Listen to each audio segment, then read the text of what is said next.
మేడారం జాతర ప్రత్యేక bus shelter point వద్ద ప్రత్యేక పారిశుద్ధ్య చర్యలు తీసుకోవాలి. ఐటీఐ కేంద్రాన్ని బస్ షెల్టర్ పాయింట్ ఏర్పాటు స్థలాన్ని తనిఖీ చేసిన జిల్లా కలెక్టర్. మార్కెట్ పరిస్థితుల డిమాండ్ కి అనుగుణంగా ఎప్పటికప్పుడు మన నైపుణ్యాల్ని అప్డేట్ చేసుకోవాలని జిల్లా కలెక్టర్ ముజీముల్ ఖాన్ అన్నారు. సోమవారం జిల్లా కలెక్టర్ ముజీముల్ ఖాన్ పెద్దపల్లిలోని ఐటీఐ కేంద్రాన్ని తనిఖీ చేసి అక్కడి విద్యార్థులతో ముచ్చటించారు. అనంతరం ఐటీఐ కేంద్రం ప్రాంగణంలో ఏర్పాటు చేయబోయే మేడారం జాతర ప్రత్యేక బస్ షెల్టర్ పాయింట్ ని కలెక్టర్ పరిశీలించారు. ఐటీఐ పరిశీలన సందర్భంగా అక్కడ చదువుతున్న విద్యార్థుల సంఖ్య, అందిస్తున్న కోర్సులు, ల్యాబులు, వసతులు, మార్కెట్లో ఉద్యోగ అవకాశాలు తదితర అంశాలపై కలెక్టర్ ఐటీఐ ప్రిన్సిపల్ ని అడిగి తెలుసుకున్నారు. సందర్భంగా జిల్లా కలెక్టర్ ముజీముల్ ఖాన్ విద్యార్థులతో మాట్లాడుతూ మార్కెట్లో ఉపాధి అవకాశాలు లభించి మంచి స్థాయికి చేరుకునేందుకు మన నైపుణ్యాలు ఎప్పటికప్పుడు అప్డేట్ చేసుకోవాలని అన్నారు. మన నైపుణ్యాల్ని ఎప్పటికప్పుడు అప్డేట్ చేసుకోవడం వల్ల మార్కెట్లో మంచి డిమాండ్ ఉంటుందని,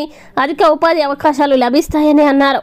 విద్యార్థులకి ఎప్పటికప్పుడు నూతన నైపుణ్యాలని అందించేందుకు వీలుగా అవసరమైన శిక్షణ కేంద్రాన్ని ఏర్పాటు చేసేందుకు చర్యలు తీసుకుంటున్నామని అన్నారు. అనంతరం జిల్లా కలెక్టర్ ఐటీఐ ప్రాంగణంలో మేడారం జాతర సందర్భంగా ఏర్పాటు చేయబోయే మేడారం జాతర ప్రత్యేక బస్ షెల్టర్ పాయింట్ ని పరిశీలించారు. మహిళలకి ప్రత్యేకమైన టాయిలెట్లు ఏర్పాటు చేయాలని, పురుషుల కోసం యూరినల్స్ సిద్ధం చేయాలని కలెక్టర్ అధికారులకి సూచించారు. మేడారం జాతరకి వెళ్లే చాలా మంది భక్తులు బస్ షెల్టర్ వినియోగించుకుంటారని, అక్కడ పారిశుద్ధ్యం నిర్వహణకి ప్రత్యేక చర్యలు తీసుకోవాలని, అవసరమైన మేర డస్ట్ బిన్లు ఏర్పాటు చేయాలని, ఫిబ్రవరి 18 నుంచి ఫిబ్రవరి 25 వరకు అవసరమైన పారిశుద్ధ్య సిబ్బందిని కేటాయించి ప్రత్యేక పారిశుద్ధ్య చర్యలు తీసుకోవాలని కలెక్టర్ మున్సిపల్ కమిషనర్ కి సూచించారు. ఈ పర్యటనలో కలెక్టర్ వెంట municipal commissioner Venkatesh, ITI principal, RTC సంబంధిత అధికారులు తదితరులు పాల్గొన్నారు.